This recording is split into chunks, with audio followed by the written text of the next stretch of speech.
Bab 1504, Pertempuran, harus dimenangkan. Sekarang asosiasi Maple Pavilion sudah pasti diakui sebagai kekuatan terkuat di segitiga emas. Tidak ada lawannya. Kali ini 50.000 orang yang dikirim adalah elite di antara para elite. Mereka dilengkapi dengan senjata dan peluru, peralatannya juga sangat bagus dan menakjubkan, membuat orang yang melihatnya terkagum. Pada saat ini, orang-orang di depan Valentino ini adalah 500 ketua di antara 50.000 prajurit Maple Pavilion. Setiap orang bertanggung jawab atas 100 prajurit. 500 orang ini berdiri tegak. Valentino dan yang lainnya juga berdiri di depan semua orang. Valentino berada di depan, sedangkan Chris, Hendrik, Danu, Kasman dan yang lainnya berdiri di belakang Valentino. Chris ragu-ragu sejenak, tapi akhirnya masih melangkah maju. Aku tidak akan banyak bicara. Dari awal, Asosiasi Maple Pavilion telah memenangkan pertempuran yang tak terhitung jumlahnya. Pencapaian itu berkaitan dengan persatuan dan keyakinan kita. Hal yang terpenting adalah dukungan diam-diam di baliknya. Siapa yang mendukung kita? Tentu saja Kak Valentino. Asosiasi Maple Pavilion, nama ini dibuat sendiri oleh Kak Valentino. Chris memberikan perkenalan sederhana kepada semua orang. Wash! Lebih dari 500 pasang mata menatap Valentino. Meskipun mereka tidak berbicara, emosi di mata mereka sangat rumit. Semuanya, kalian sudah bekerja keras. Omong-omong, ini adalah pertama kalinya Valentino melihat orang-orang ini. Namun, tidak ada perasaan asing sama sekali. Meskipun mereka belum pernah bersama sebelumnya, tujuan mereka sama. Halo Kak Valentino! 500 orang kekar dan kuat berteriak dengan keras. Di malam gelap tanpa cahaya bulan dan angin yang berembus kencang, karena semua orang berteriak, suasana pun menjadi lebih mencekam. Cahaya sangat redup dan angin bertiup kencang. 500 ketua bersenjata lengkap itu berdiri tegak dengan tatapan penuh ekspektasi. Meskipun mereka baru bertemu Valentino untuk pertama kalinya, mereka juga merasa tidak asing. Seperti apa yang dikatakan Chris, nama asosiasi Maple Pavilion dibuat sendiri oleh Valentino. Hal yang paling penting, sejak awal pembentukan asosiasi Maple Pavilion, Chris telah memberitahu anak buahnya lebih dari sekali bahwa dia bukan ketua dari asosiasi Maple Pavilion. Ketua mereka adalah orang bernama Valentino Wijaya. Peralatan, seragam dan makanan mereka, semua diberikan oleh pria bernama Valentino ini. Jadi, bahkan jika mereka belum pernah bertemu dengan Valentino secara langsung, nama Valentino telah menduduki posisi tertinggi di hati mereka. Semua orang yang hadir hari ini, ada yang dari negara Nagon dan juga dari luar negeri. Sebenarnya bisa dibilang, mereka semua adalah orang asosiasi Maple Pavilion. Karena kalian sudah datang ke negara Nagon, maka kalian harus membiasakan diri dengan budaya dan kebiasaan di sini. Negara Nagon adalah bangsa penuh etiket. Ketika kalian semua datang ke tempat ini, tentu saja aku harus mengucapkan terima kasih yang mendalam. Jadi, aku akan menambah uang hadiah untuk pertempuran ini sebanyak 3 kali lipat dari harga aslinya. Saat mendengar kata-kata Valentino, semua orang terkejut. 3 kali lipat. Konsep macam apa ini? Jika awalnya Chris memberikan 200 juta kepada mereka, kalau dikali 3 kali lipat, berarti 600 juta. Kemurahan hati semacam ini sungguh membuat mereka tercengang. Bahkan Chris, yang tidak terlalu peduli dengan uang, saat ini juga tanpa sadar merasa sayang. Namun, Valentino tidak merasa sayang sedikit pun. Uang bukan apa-apa bagiku. Orang yang masuk ke dalam asosiasi ini, semua adalah orang yang setia. Aku bersyukur karena kalian mau mempertaruhkan nyawa kalian untukku. Kebaikan seperti ini tidak bisa dibalas. Satu-satunya yang bisa kulakukan adalah memberikan apa yang kalian inginkan. Sekarang, tolong katakan padaku, untuk apa kalian datang ke segitiga emas, dengan bahaya yang selalu mengintai kalian dan berjuang melawan maut? Valentino tiba-tiba melangkah maju, lalu menatap kerumunan sambil bertanya dengan keras. Untuk kesetiaan. Untuk saudara, untuk asosiasi Maple Pavilion. Teriak ke-500 orang itu. Tepat ketika Chris, Danu dan lainnya merasa tersentuh, Valentino tiba-tiba membuka mulutnya dan memaki. "Omong kosong! Katakan padaku, untuk apa?" Valentino melangkah lebih jauh dan bertanya dengan mata lebar. "Untuk kesetiaan." Beberapa orang mulai ragu-ragu. "Kesetiaan omong kosong. Katakan padaku, untuk apa sebenarnya?" Valentino melangkah maju lagi dengan tangan di punggungnya, volume suaranya menjadi lebih tinggi. "Agar bisa hidup lebih baik." Kali ini, semua orang meneriakkan jawaban itu. "Apa dasar untuk hidup lebih baik?" Valentino mengeluarkan tawa kecil dan bertanya. "Sekarang katakan padaku, untuk apa?" "Untuk uang!" teriak 500 orang itu dengan penuh semangat. "Bagus! Tidak buruk, semua itu untuk uang!"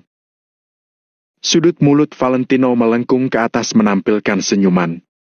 Jika bukan karena uang, apa orang-orang ini akan meninggalkan istri dan anak-anak mereka di rumah untuk bekerja keras di segitiga emas, tempat yang sangat kacau ini? Jika bukan karena uang, siapa yang mau membahayakan hidup mereka untuk bertarung di medan perang? Tentu saja ada yang namanya kesetiaan di asosiasi Maple Pavilion. Namun, hal yang mendukung perkembangan persahabatan untuk waktu yang lama adalah uang. Jika mereka tahu bahwa saat mereka bekerja keras untuknya, mereka tidak akan menderita, maka mereka akan bekerja lebih keras lagi. "Kalian ingin uang, maka aku akan memberikan uang kepada kalian. Hadiah menjadi 3 kali lipat.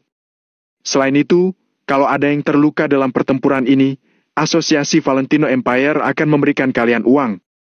Kalau kalian mati, uang bantuan finansial adalah miliaran. Kalau kalian memiliki keluarga, aku jamin keluarga kalian tidak perlu khawatir tentang makanan dan pakaian selama sisa hidup mereka. Kalau kalian tidak memiliki keluarga, aku akan mendirikan kuburan yang bagus untuk kalian. Kali ini, aku akan membawa uang tunai 2 triliun ke medan perang. Kalau kalian menang, kalian dapat mengambil uangnya secara langsung. Boleh juga memasukkannya ke dalam karung. Kalau kalian kalah, aku akan membakarnya sampai habis." Valentino berkata dengan kuat sambil meletakkan kedua tangannya di belakang punggung. Setiap kata itu seperti bola meriam, meledak dengan gila-gilaan di lapangan. Kepala semua orang seakan berdengung. Bagi orang-orang putus asa yang terdampar di segitiga emas, uang adalah motivasi terbaik. "Kak Valentino, tenang saja. Kami pasti akan memenangkan pertempuran ini. Tidak peduli seberapa hebat lawannya, kami tidak akan mundur." Chris melangkah maju dan membungkuk pada Valentino. "Tidak akan mundur sampai mati. Pertempuran ini harus dimenangkan. Pertempuran harus dimenangkan. Pertempuran harus dimenangkan." 500 orang ketua, semuanya berteriak keras dengan wajah merah. Dengan tawaran hadiah besar, pasti ada pria pemberani. Metode Valentino sederhana dan kejam. Kalau kalian bekerja untukku, mungkin aku tidak bisa memberikan hal lain.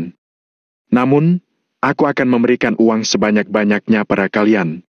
Selama kalian menang, aku akan membiarkan kalian mengambil karung untuk mengumpulkan uang. Semua orang menggila. Mereka berharap sekarang juga mereka bisa pergi ke pertempuran, lalu membunuh Timothy dan yang lainnya dengan mengenaskan. Adegan ini adalah mobilisasi sebelum perang Valentino. Aku akan memberikan apapun yang kamu inginkan, bahkan akan aku gandakan. Jika kamu mati dalam pertempuran, aku akan melindungi keluargamu dari semua kekhawatiran selama sisa hidup mereka. Dalam kondisi seperti itu, siapa yang tidak mau melawan keluarga Wijaya dengan segenap kekuatan mereka? Ide Valentino sederhana dan kejam, tapi itu sangat efektif. "Hebat!" Chris menghela napas keras, dia semakin mengagumi Valentino. Tuan Muda Valentino tidak hanya bicara saja, tapi dia akan melakukan apa yang dikatakannya. Hendrik pun mengangguk perlahan. Itu benar. Semua orang setuju dengan ucapan Hendrik. Kembali dan istirahatlah dengan baik. Bersiaplah untuk bertempur. Aku akan menyuruh kalian untuk berangkat kapan saja. kata Valentino santai sambil meletakkan tangan di punggungnya. Bab 1505, rencana kedua. Baik, Kak Valentino. Bersiaplah senantiasa. Bersiaplah senantiasa. Lagi-lagi, 500 orang itu berteriak keras. Bubar! Valentino mengangguk sedikit, lalu berjalan menjauh. Chris memberi isyarat kepada orang-orang ini, lalu buru-buru mengikuti Valentino. Dalam perjalanan pulang, mobil-mobil itu melaju di pinggir jalan dengan kecepatan rendah. Bahkan, jalanan yang mereka tempuh sedikit terpencil. Beberapa bagian jalan agak gelap karena tidak ada lampu penerangan. Hanya dengan bantuan cahaya mobil, mereka baru dapat melihat dengan jelas ke depan. Valentino dan Hendrik berada di dalam mobil yang sama, sedangkan mobil lainnya terpencar-pencar di depan dan belakang mobil mereka. Sepanjang perjalanan, Valentino mengawasi pergerakan di luar melalui jendela mobil dari waktu ke waktu. Tuan muda Valentino, tidak ada yang aneh, kok? Hendrik melirik Valentino, lalu berkata dengan lembut. Pak Hendrik, orang yang kamu atur diam-diam belum ketahuan, kan? Tanya Valentino dengan kening yang sedikit berkerut. Awalnya, Valentino mengira begitu rencana dijalankan. Orang-orang yang bersembunyi dalam kegelapan pasti akan terpaksa muncul. Namun, sampai sekarang masih belum ada pergerakan apapun. Hal ini membuat Valentino jadi agak bingung. Masa mereka benar-benar tidak takut aku akan berangkat tengah malam untuk menyerang kota kamu? Tanya Valentino tidak mengerti. Tuan muda Valentino, bagaimana kalau orang-orang itu terus diam saja? Tanya Hendrik sambil memiringkan kepalanya sedikit. Kalau begitu, ayo kita jalankan rencana kedua. Valentino terdiam sejenak sebelum berkata. Aku akan menghubungi Mario sekarang. Baiklah. Hendrik mengangguk, lalu juga mengeluarkan ponselnya dan bersiap untuk memberikan perintah. Ketika membuka ponselnya, Valentino melihat ada 2 panggilan tak terjawab di atasnya. Sebelum Valentino bisa melihat dengan jelas, ponselnya berdering lagi. Orang yang menelpon adalah Mario. Halo? Valentino menerima panggilan itu dengan sedikit ragu. Kak Valentino, kamu di mana? Kenapa kamu tidak menjawab teleponku? Tanya Mario dengan nada yang penuh semangat. Barusan aku menemui prajurit Maple Pavilion. Mungkin suara mereka terlalu keras sehingga aku tidak mendengar ada telepon yang masuk. Jelas Valentino dengan jujur. Oke, kamu di mana? Aku akan menjemputmu. Ayo kita keluar dan mengobrol. Mario masih terdengar bersemangat. Valentino tidak langsung menjawab, melainkan melirik Hendrik, lalu bertanya. Di mana kamu? Aku di Hotel Emperor. Jawab Mario buru-buru. Oke, tunggu aku. Kebetulan aku juga ingin mencarimu. Jangan lupa kirimkan nomor kamarmu padaku. Valentino mengangguk, kemudian menutup telepon tanpa bertanya lebih banyak. Pak Hendrik, beritahu Chris dan yang lainnya kita akan pergi ke Hotel Emperor. Kamu sendiri juga bisa menyiapkan rencana kedua. Valentino meletakkan teleponnya, lalu mulai memejamkan matanya. Baik, Tuan Muda Valentino. Hendrik langsung bergerak.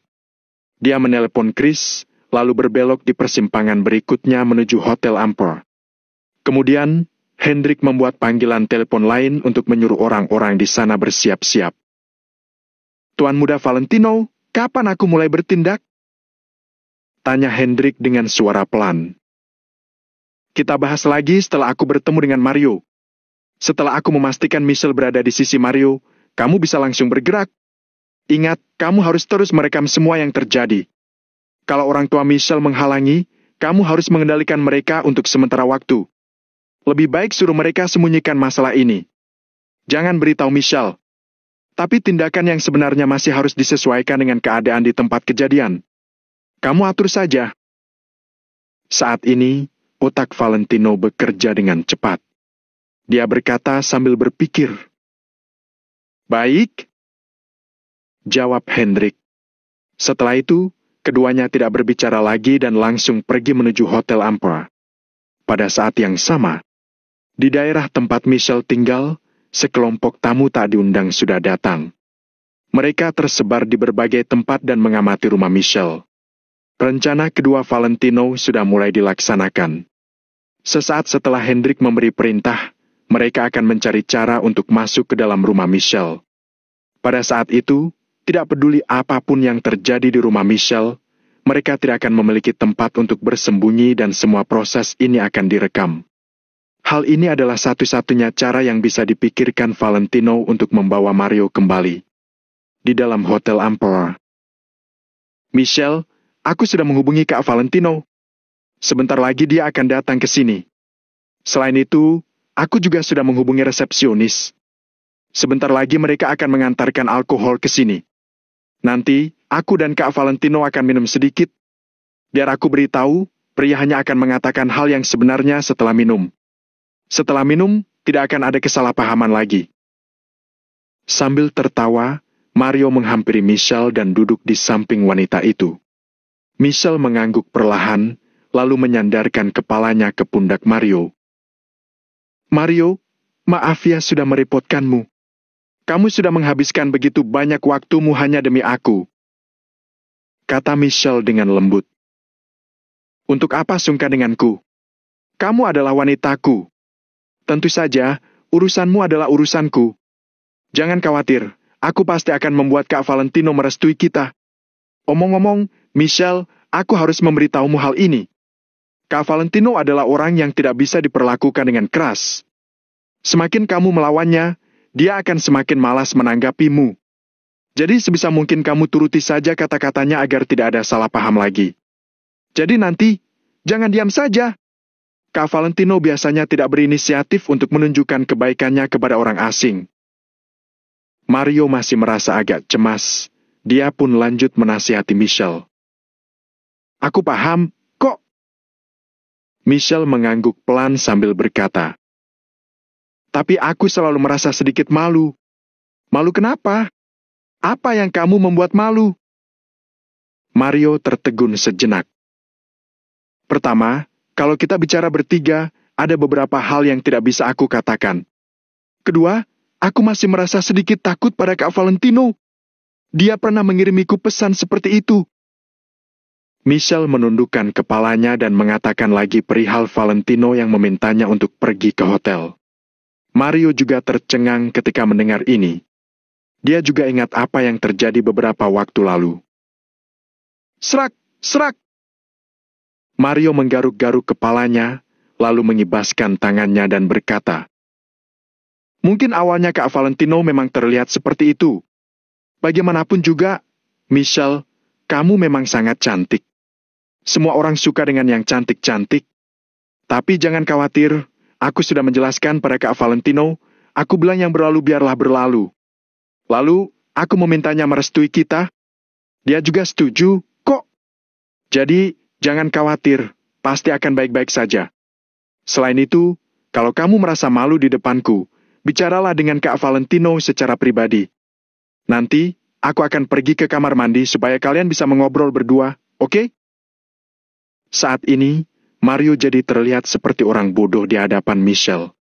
Dia sudah benar-benar sudah dikuasai oleh Michelle. Baiklah, supaya aku bisa memiliki masa depan yang lebih baik denganmu, aku akan mencobanya. Michelle menyemangati dirinya sambil mengepalkan tangannya. Jangan khawatir, aku pasti tidak akan mengecewakanmu. Selama hidup ini, aku hanya akan menikahi Michelle seorang.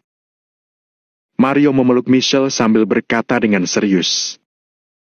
Kalau aku melanggar sumpah ini, aku akan mati disambar petir. Bab 1506, merasa bersalah. Mendengar Mario bersumpah, Michelle pun membelalak sambil berteriak. Mario! Tatapan matanya terlihat panik, terharu dan bercampur dengan rasa bersalah yang dalam. Ada apa? Teriakan Michelle benar-benar membuat Mario terkejut. Aku tidak ingin kamu menyumpahi dirimu sendiri. Michelle bertatapan dengan Mario selama beberapa detik, kemudian dia mengalihkan pandangannya dengan panik. Haha, bagaimana mungkin? Selama aku menikahimu, Guntur tidak akan menyambar diriku. Lihatlah betapa terkejutnya dirimu. Mario tersenyum sambil memeluk Michelle. Michelle menundukkan kepalanya dan seketika terdiam. Perasaannya sekarang sangat bercampur aduk.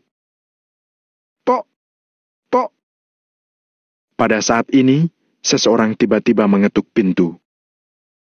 Silakan masuk, pintunya tidak dikunci. Ujar Mario sambil melambaikan tangannya. Karena di hotel sendirian, Mario sangat santai. Tuan muda Mario, ini anggur yang Anda minta. Dua wanita cantik dengan seragam kerja masuk sambil mendorong gerobak kecil dengan senyuman lebar. Oke, letakkan di meja saja. Ujar Mario sambil menunjuk ruang tamu di ruangan itu. Baiklah. Kedua wanita cantik itu menjawab, lalu meletakkan botol minuman dan juga beberapa camilan di atas meja. Mereka membawakan anggur impor, arak putih dan beberapa jenis minuman lainnya. Setelah dua wanita cantik itu pergi, Mario melihat jam tangannya. Michelle, tunggu aku di sini. Mungkin Kak Valentino sudah hampir sampai. Aku menjemputnya dulu. Ujar Mario sembari berdiri. Baiklah, aku akan menunggumu. Ujar Michelle dengan nada lembut sambil meraih tangan Mario. Baik. Jawab Mario sambil mencium Michelle, kemudian dia mengambil mantelnya dan berjalan keluar. Michelle melihat kepergian Mario dan berdiri terdiam untuk waktu yang lama. Beberapa saat kemudian, dia menyalakan ponselnya dan berjalan ke balkon.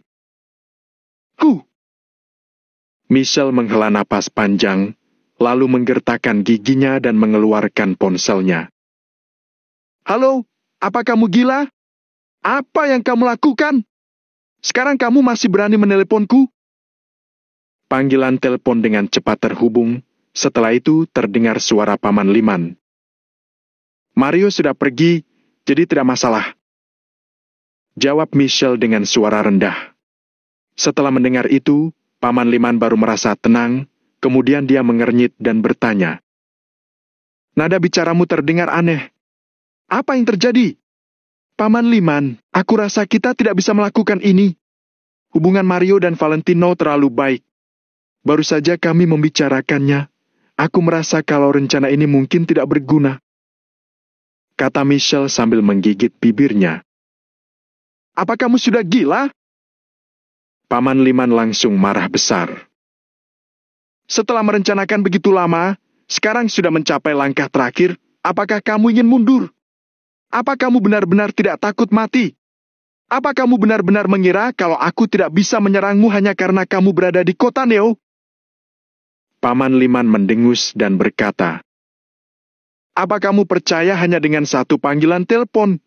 Kamu tidak akan bertahan hidup lebih dari 1 jam? Michelle menggigit bibirnya hingga sangat pucat, lalu dia berkata dengan suara lembut.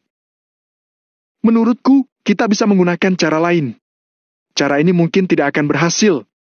Omong kosong! Kalau tidak bisa berhasil juga harus dilakukan. Kuberitahu saja padamu, kamu jangan memiliki pemikiran lain. Kalau kamu tidak bisa menangani hal ini dengan baik, mati saja kamu. Selain itu, jangan harap aku akan menepati hal yang telah kujanjikan padamu. Kalian semua harus mati. Paman Liman langsung emosi dan memarahi Michelle. Aku mengerti. Michelle terdiam selama beberapa saat, lalu menganggukkan kepalanya. Paman Liman terdiam, lalu mengerutkan kening dan bertanya. Jujur padaku, apa kamu lupa kalau kamu sedang berakting di hadapan Mario? Atau kamu jatuh cinta padanya? Tidak, Paman Liman. Jawab Michelle dengan buru-buru. Semoga memang tidak. Beritahu aku, apa yang terjadi sekarang? Tanya Paman Liman. Valentino sedang dalam perjalanan kemari, Mario ke bawah untuk menjemputnya. Jawab Michelle dengan jujur. Lakukan sesuai rencana. Aku akan meminta seseorang untuk membantumu secara diam-diam. Kuberitahu kamu sekali lagi, aku tidak peduli apa yang kamu lakukan. Hasil yang aku inginkan harus tercapai. Paman Liman mendengus dan membentak, lalu menutup telepon. Michelle perlahan meletakkan ponselnya dan melihat ke kejauhan. Saat ini, Michelle berada di lantai 8 setinggi 20 meter, jadi dia bisa melihat pemandangan yang jauh. Meskipun wilayah kota Neo tidak tergolong terlalu besar, semua sarana sangat lengkap. Dari posisinya sekarang, Michelle dapat melihat pemandangan malam yang sangat megah. Lampu neon warna-warni terus berkelap-kelip seperti bintang. Tempat ini benar-benar sangat indah. Sayangnya, itu bukan tujuan akhir Michelle. Michelle terdiam sesaat, kemudian mengalihkan pandangannya ke arah bawah gedung. Meskipun jarak mereka lebih dari 20 meter, Michelle masih bisa melihat Mario. Mario sedang berdiri sambil memegang sebatang rokok seperti bocah yang konyol. Namun, Michelle tahu kalau Mario tidak pernah seperti itu di depan orang tua Michelle, bahkan juga jarang merokok di depan Michelle. Michelle menahan napas dan menggertakkan giginya, air matanya berlinang. Gambar Mario di bawah juga berangsur-angsur menjadi kabur. Tidak lama kemudian, sebuah mobil datang dengan cepat. Valentino berjalan turun dari mobil, lalu menyapa Mario. Michelle dengan cepat menyeka matanya dan masuk ke dalam kamar. Di dalam lift. "Kenapa kamu tiba-tiba mencariku?" tanya Valentino. "Hei, Kak Valentino, bukan masalah penting. Ini tentang aku dengan Michelle. Aku berencana, ketika aku kembali dari kota kami berdua akan mengadakan pernikahan." Sambil mengatakan itu, Mario mengamati ekspresi Valentino dengan hati-hati. "Kalian tidak boleh menikah," jawab Valentino dengan santai. "Kak Valentino, kenapa kamu tidak mendukungku? Aku dan Michelle benar-benar saling mencintai. Dalam hidup ini, aku tidak akan menikahi wanita lain selain dia." Mario yang berdiri di lift tidak tahan untuk bersumpah di tempat. "Michelle ada di atas?" tanya Valentino sambil mengerutkan alisnya. "Benar, aku ingin kita bicara baik-baik. Kalau ada kesalahpahaman, tidak bisakah kita membicarakannya?" ujar Mario dengan serius. Valentino merenung sebentar, lalu memegang ujung hidungnya dan berkata, "Oke, ayo kita naik dulu. Kebetulan dia juga di sini. Sebentar lagi aku akan menunjukkan sesuatu pada kalian." "Apa itu?" tanya Mario dengan tertarik. Valentino tidak terburu-buru memberitahu, melainkan menundukkan kepalanya dan mengirimkan pesan teks. "Santai saja. Sekarang belum waktunya. Setelah kamu melihatnya, kamu baru pertimbangkan lagi masalah pernikahan dengan Michelle," ujar Valentino. Oke, ayo naik." Mario tertegun sejenak, lalu menggelengkan kepalanya tanpa daa dan tidak berbicara lagi. Dalam perjalanan ke kamar, mereka berdua tidak mengatakan apapun, langsung pergi ke pintu kamar. "Mario, kamu sudah kembali!" Michelle segera membuka pintu dengan semangat. Namun, saat melihat Valentino, suaranya langsung menjadi kecil. "Kak Valentino, bab 1507, komplotan penjahat." Valentino melirik ke arah Michelle, lalu menggelengkan kepalanya. Namun, dia tetap menanggapi Michelle dan masuk ke dalam ruangan. "Kak Valentino, ayo kemari. Aku tahu kamu suka minum ini. Silakan minum sepuasnya." Mario menyadari suasana yang sedikit canggung, dia langsung tertawa dan mempersilakan Valentino ke depan meja. "Michelle, kenapa kamu tidak buka anggurnya?" ujar Mario dengan sengaja. Aku tidak tahu apa yang kalian suka, jadi aku tidak berani menyentuhnya. Aku akan buka sekarang." Michelle terlihat seperti wanita berbudi, dia langsung melakukannya. "Kak Valentino, mari duduk," ujar Mario sambil tersenyum seakan-akan sedang memamerkan betapa baiknya Michelle kepada Valentino. Valentino jelas tahu maksud dari Mario. Dia hanya menggelengkan kepala, kemudian duduk di kursi. "Mario," ujar Valentino. "Kak Valentino, jangan bicara. Mari kita minum anggur ini dulu, lalu nanti kita bicara lagi, oke?" Mario langsung mengambil segelas anggur sambil berkata pada Valentino. Valentino ragu-ragu, lalu dia mengangguk dan berkata, "Oke, mari bersulang, Kak Valentino." Begitu Mario selesai berbicara, dia langsung menghabiskan segelas anggur itu. Valentino sedikit ragu, tapi dia juga menghabiskan anggur dalam satu tegukan. "Kak Valentino, kamu tidak perlu melakukan apapun. Hari ini Michelle yang akan melakukan semuanya." Saat melihat Valentino hendak mengambil anggur, Mario langsung meraih gelasnya dan meletakkan di meja. Michelle mengangguk dan tidak mengatakan sepatah kata pun. Dia perlahan menuangkan anggur untuk mereka berdua. Valentino tertawa, lalu mengeluarkan ponselnya dan menunduk untuk mengirim pesan teks. Setelah memastikan Michelle tidak sedang di rumah, Valentino langsung menjalankan rencana yang didiskusikan dengan Hendrik. "Kak Valentino, hari ini kita jangan bahas masalah lain. Mari kita bicarakan masalah pribadiku. Aku tahu kamu sibuk, tapi bisakah kamu memberikan sedikit waktumu kepadaku?" Tanya Mario sambil mengambil segelas anggur lagi. Valentino terdiam sesaat, lalu mengangguk dan berkata, "Oke, shoo." Tanpa basa-basi lagi, Mario langsung menghabiskan segelas anggur. "Mario, jangan minum terlalu cepat. Kak Valentino juga bukan orang luar. Kamu tidak perlu memaksakan diri seperti ini." Michelle buru-buru menarik lengan Mario. "Haha, betul, Kak Valentino memang bukan orang luar." Mario tertawa, lalu menatap Valentino dan bertanya, "Kak Valentino, kamu dengar itu? Michelle tidak memperlakukanmu sebagai orang luar, jadi bisakah kamu jujur saja? Bagaimanapun, aku tetap berpegang teguh. Aku tidak akan menikah dengan wanita lain selain Michelle. Demi kebahagiaan temanmu ini, mari kita bicarakan masalah ini sampai tuntas. Tidak peduli apakah ada kesalahpahaman atau pemikiran lain, malam ini, bagaimana kalau kita berbicara dengan terbuka?" Mario meletakkan gelasnya sambil menatap Valentino dengan serius. "Tidak ada kesalahpahaman apapun, tapi kalian berdua memang tidak cocok. Mengenai alasannya, menurutku seharusnya Michelle tahu." Valentino memainkan gelasnya dan berkata tanpa mengangkat kepalanya. Michelle semakin yakin kalau Valentino sudah curiga bahwa dia adalah salah satu mata-mata. Namun, ekspresi Michelle tetap tidak berubah. Dia bertanya dengan bingung. "Kak Valentino, aku tidak mengerti maksud dari perkataanmu." "Ya, Kak Valentino, pasti ada alasan untuk semuanya, kan?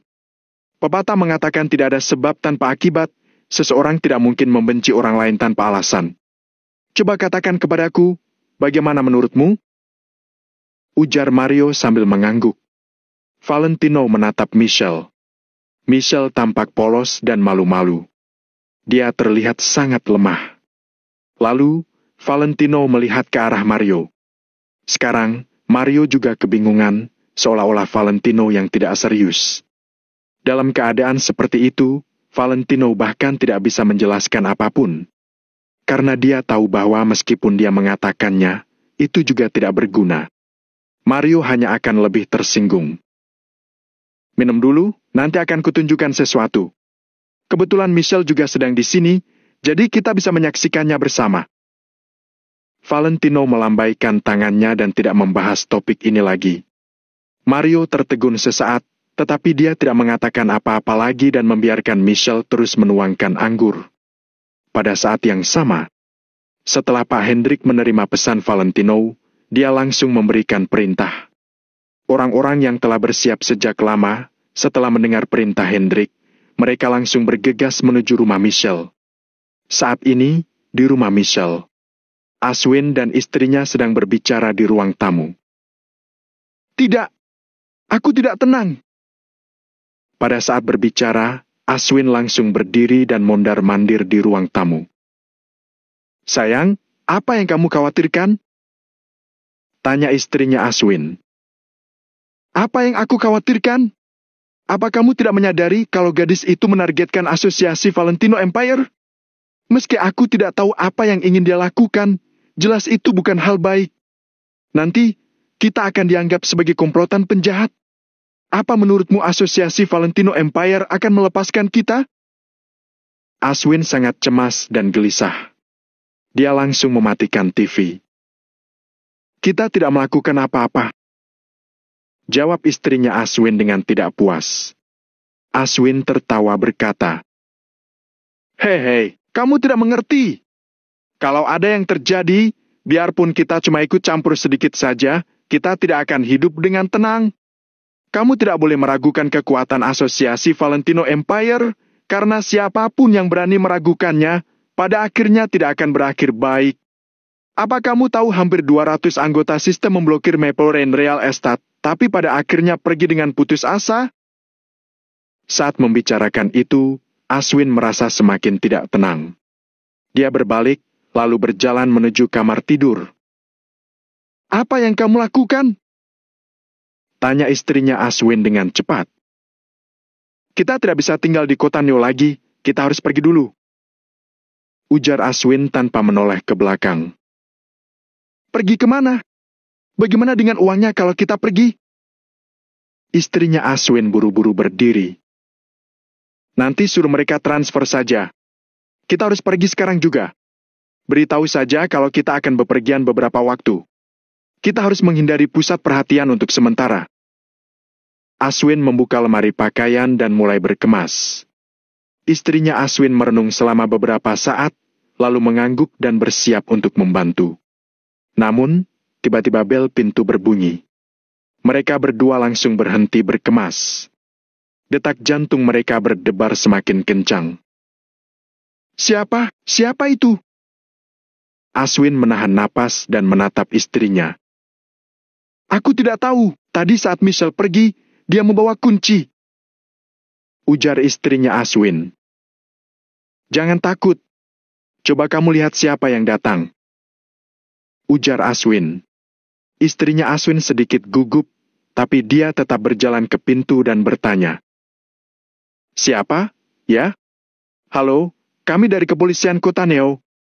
Kami memerlukan kerja sama kalian untuk melakukan penyelidikan. Ujar seorang pria dari luar pintu. Istrinya Aswin tertegun sejenak, kemudian melirik keluar melalui pengintai pintu. Ternyata benar. Pada saat ini, ada dua petugas yang memakai topi dinas berdiri di depan pintu. Bab 1508 terungkap. Buka pintunya! Teriak Aswin dari belakang. Setelah mendengar perkataan sang suami, istri Aswin baru menyentuh gagang pintu perlahan, lalu membuka pintu. Pak, apa yang sebenarnya? Istri Aswin belum sempat menyelesaikan kalimatnya, dia tiba-tiba membeku. Dua orang yang memakai topi pinggiran besar di luar pintu itu sudah menghilang. Sekarang yang berdiri di luar pintu adalah belasan pria kekar berbaju hitam. Belasan orang itu menghalangi pintu, sedangkan ada dua orang di belakang mereka sedang merekam dengan kamera. Kalian salah alamat, kan? Istri Aswin seketika panik, dia buru-buru ingin menutup pintu. Kenapa panik? Apa kamu berbuat salah? Tanya pemuda yang memimpin sekelompok pria kekar tersebut. Istri Aswin seketika tertegun, kemudian dia menundukkan kepalanya, hendak menutup pintu. Klik! Tiba-tiba, suara renyah diikuti oleh pistol yang berat dan dingin menempel di dahi istri Aswin. Merasakan aura membunuh yang mematikan, dingin dan menakutkan, istri Aswin langsung membeku di tempat. Kalian, apa yang kalian lakukan? Mata Aswin terbelalak, dia buru-buru berjalan keluar lalu berteriak. Kalian akan baik-baik saja kalau bisa diajak kerja sama. Kalau kalian tidak mau bekerja sama. Pemuda itu berkata dengan santai. Iya, kami akan bekerja sama. Istri Aswin buru-buru menjawab. Pemuda itu mengangguk, kemudian dia langsung menyimpan pistolnya dan berjalan ke dalam ruangan. Apa yang ingin kalian lakukan? Kami tidak melakukan apa-apa. Aswin berdiri di dalam ruang tamu, giginya bergemeletuk. Pemuda itu meliriknya sesaat, lalu berkata kepada belasan orang di belakangnya. Bergeraklah! Belasan orang itu tidak mengucapkan sepatah kata pun, kemudian langsung bubar. Salah satu dari mereka membawa kamera, dia mengikuti orang-orang di depan untuk menggeledah. Dia pun merekam seluruh prosesnya. Sementara itu, pemuda yang membawa kamera sedang meletakkan kamera dengan baik di ruang tamu. Dari sudut ini bisa merekam pergerakan setiap orang di ruangan itu, termasuk Aswin dan istrinya. "Apa yang sedang kalian lakukan? Apa yang ingin kalian lakukan? Kalian menerobos rumah pribadi. Ini melanggar hukum!" teriak Aswin dengan keras. "Jangan berteriak. Aku punya beberapa pertanyaan untukmu."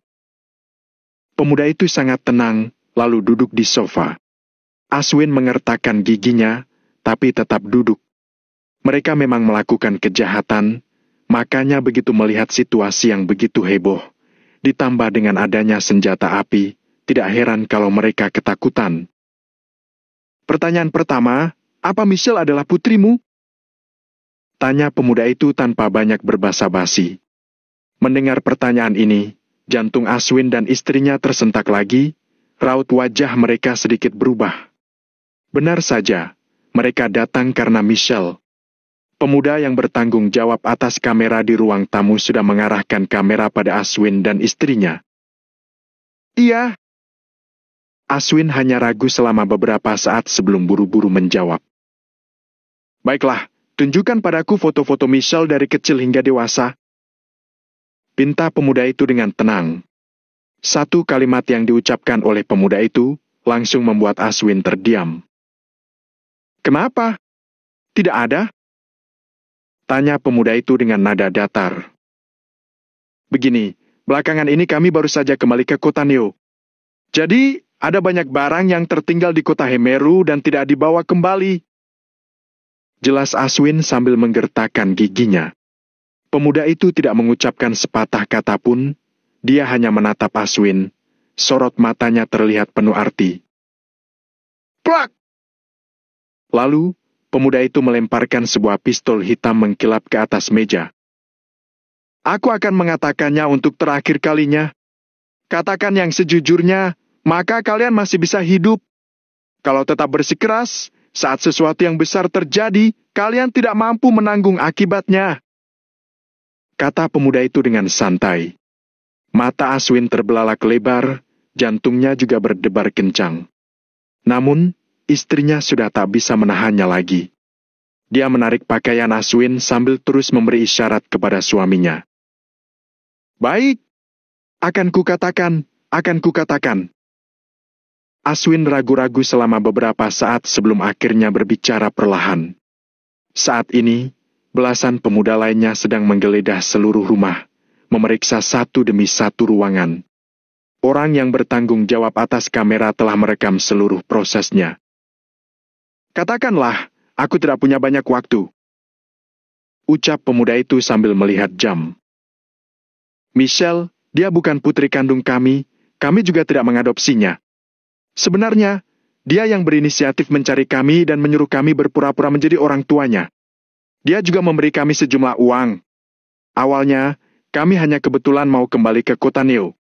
Kami tidak terlalu memikirkannya, jadi kami pun setuju." Aswin menundukkan kepalanya sambil berkata dengan pelan. Nominal uang yang diberikan Michelle kepada mereka sungguh tidak bisa mereka tolak sama sekali. "Lanjutkan," kata pemuda itu sambil memberi isyarat pada juru kamera. "Setelah kami tiba di kota Neo, kami tinggal di perumahan ini. Di sini tidak ada seorang pun yang mengenal kami. Dia meminta kami untuk bilang pada orang luar dia adalah putri kami, sedangkan untuk berkas identitasnya, dia yang mengurusnya sendiri. Lalu, dia keluar setiap harinya. Dia juga mempunyai beberapa teman yang berpendidikan tinggi. Setelah itu, dia mengenal Mario." Lanjut Aswin.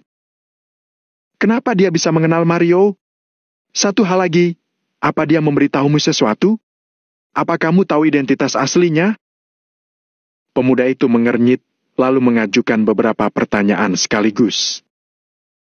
"Tidak, dia tidak pernah banyak bercerita pada kami. Kami juga tidak berani ikut mencampuri urusannya. Tapi dia pernah meminta kami untuk bekerja sama dengannya. Awalnya kami sangat dingin pada Mario, kemudian perlahan mengubah sikap kami agar Mario merasa kami sedang perlahan menerimanya. Aswin benar-benar tidak berani menyembunyikan apapun sekarang. Apapun yang ditanyakan, dia akan menjawabnya. Tapi kami benar-benar tidak tahu identitas aslinya. Kami juga tidak pernah berani bertanya. Tambah istri Aswin. Pemuda itu mengangguk, lalu bertanya. Apa ada hal lain yang perlu kalian katakan? Oh ya, kemarin setelah Michelle kembali, kotak kecil di atas pintu itu berbunyi. Dia bilang kalau dia disadap. Setelah itu, dia meminta kami berakting, lalu sengaja menyebut tentang Mario dan mengatakan dia menyukai Mario. Istri Aswin berkata sambil menunjuk sesuatu di atas kosen pintu. Kamera segera digeser dan diarahkan ke arah atas pintu. Pemuda itu melangkah lalu menurunkan kotak kecil tersebut, kemudian dia menyerahkannya kepada pemuda yang merekam. Sepertinya itu adalah semacam alat monitor sinyal yang canggih. Fungsi utamanya seharusnya adalah anti-sadap. Pemuda itu melihat sekilas dan menyimpulkan. Pemuda itu mengangguk, lalu meletakkan kembali kotak kecil itu di kosen pintu. Kalian berani melawan asosiasi Valentino Empire bersama Michelle? Apa kalian tidak memikirkan konsekuensinya? Pemuda itu berbalik, lalu bertanya sambil mengernyit. Kami tidak tahu. Kami tidak tahu dia akan melawan kalian. Kalau tidak, kami juga tidak akan berani melakukannya. Aswin buru-buru menjelaskan. Pemuda itu mencibir, tetapi tidak berbicara. Kak Edward, kemarilah dan lihatlah. Tiba-tiba, terdengar suara teriakan seseorang dari sebuah ruangan.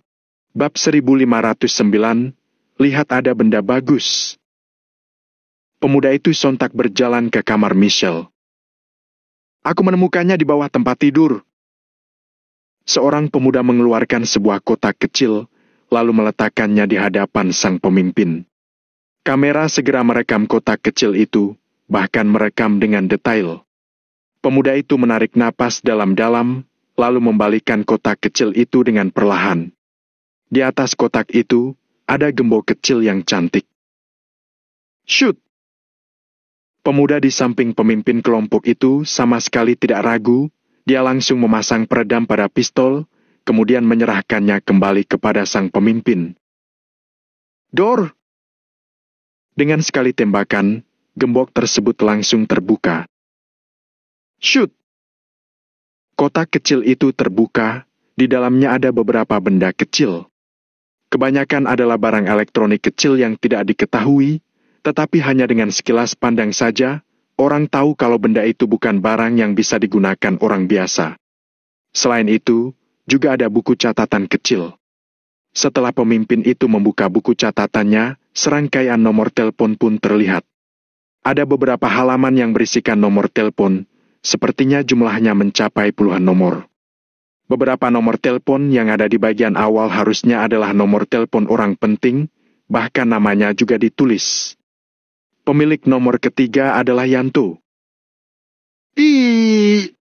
Kita mendapat sesuatu yang tak diduga. Apa ini daftar nama mata-mata?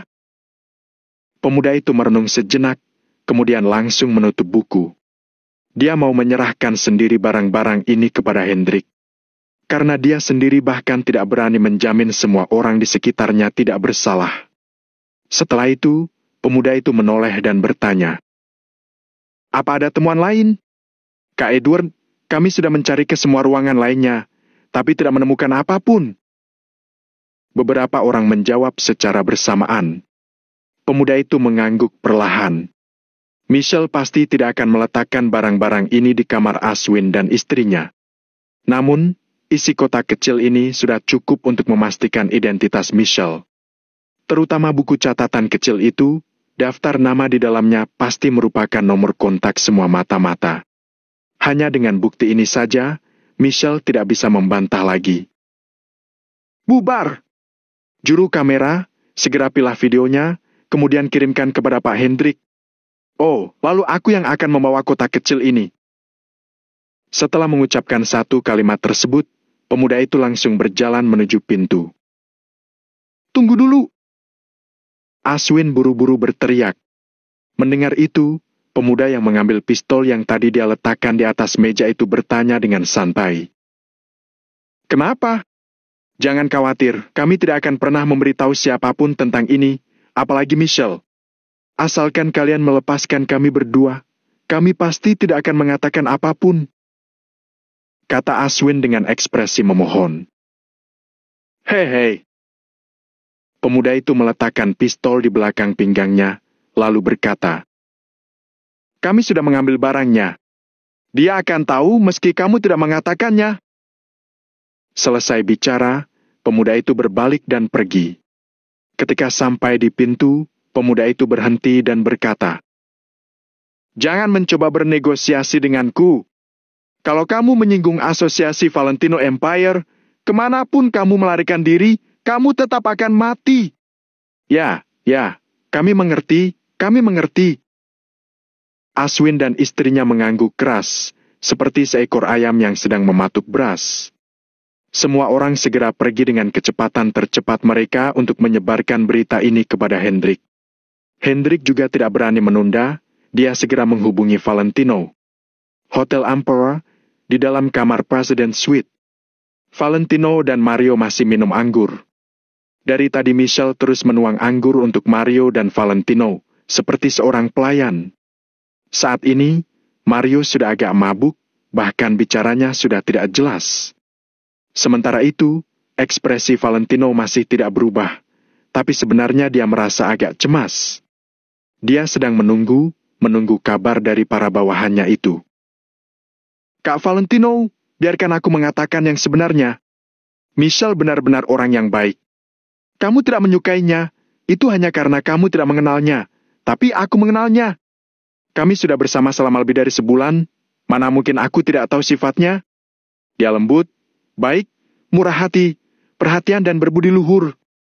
Pokoknya, kelebihannya sangat banyak. Mario menyesap anggurnya, dia terus mengoceh kepada Valentino. Jangan minum terlalu banyak, besok kita sudah mau berangkat. Kata Valentino dengan pelan. Jangan khawatir, Kak Valentino. Aku pasti tidak akan absen besok. Kapanpun kamu bilang pergi, kami akan segera pergi. 20.000 orang di pihakku, semuanya harus ikut. Hal yang menyangkut Kak Valentino, aku harus hadir di sana. Mario berbicara dengan terbata-bata, dia sudah dalam keadaan kurang sadar. Aku bilang jangan minum lagi. Valentino mengernyit. Kalau Mario minum terlalu banyak dan langsung tidur nantinya, bukankah rencananya malah sia-sia? Melihat Valentino sudah mau marah, Mario sontak terdiam. Sudahlah, Mario. Kak Valentino begini juga demi kebaikanmu sendiri. Kamu hanya boleh minum 1 gelas lagi, tidak boleh minum lagi.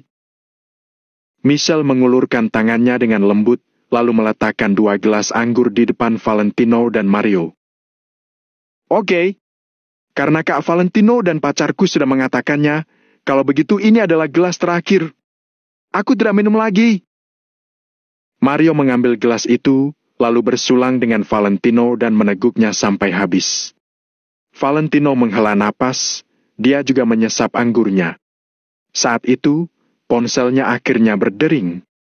Valentino segera meletakkan anggurnya, lalu berjalan menuju balkon. Aku angkat telepon dulu. Kata Valentino membuka mulutnya, lalu langsung menutup pintu balkon. Halo, Pak Hendrik. Kata Valentino dengan suara kecil. Meski balkon dan ruang tamu kedap suara, Valentino masih bicara dengan suara kecil. Tuan Muda Valentino, rencananya berhasil. Apa sekarang Tuan Muda bisa bicara? Nada bicara Hendrik terdengar sangat bersemangat. Katakanlah. Valentino mengulurkan tangan untuk menjentikan rokoknya, kemudian menyalakannya dengan santai. Hendrik mengangguk, lalu mulai melapor. Tuan Muda Valentino, Michelle pasti bermasalah. Kami menemukan alat anti-sadap dan beberapa peralatan lain di rumahnya. Hal yang terpenting, juga ada buku catatan kecil dengan informasi kontak puluhan mata-mata.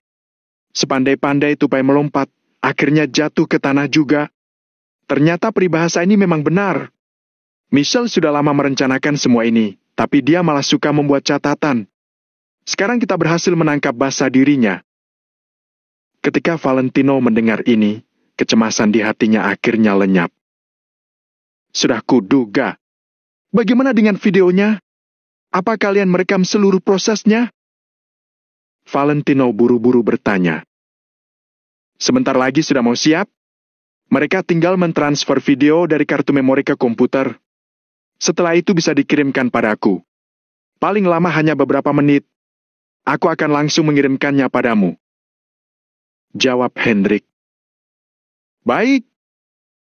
Valentino mengangguk, lalu menjentikan puntung rokok sambil melirik ruang tamu. Dari tadi Michelle berdiri di ruang tamu, sama sekali tidak mendapat panggilan telepon. Hal itu menunjukkan bahwa orang tua palsu Michelle tidak mengadu kepada Michelle. Hei, Michelle, pada akhirnya kamu tetap kalah.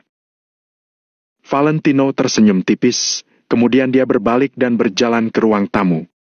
Begitu melihat Valentino masuk, Mario dan Michelle mengangkat kepala mereka pada bersamaan untuk menatap Valentino. Saat ini, Valentino sangat senang. Dia langsung berjalan ke samping meja, lalu mengangkat gelas dan meneguknya sampai habis. Menyenangkan sekali. Kak Valentino, siapa yang menelponmu? Apa ada masalah? Kalau kamu punya urusan, pergilah. Aku tidak kembali hari ini. Michelle dan aku tidak pulang, hehe. Kata Mario kepada Valentino, wajahnya memerah karena minum anggur. Aku benar-benar tidak pergi sekarang. Valentino tersenyum tipis, lalu melihat ke dalam ruangan. Dia pun menunjuk TV dan bertanya. Ini bisa langsung terhubung ke ponsel tidak? Bisa, tentu saja bisa. Kenapa, Kak Valentino? Mario bangkit dengan bertopang pada meja.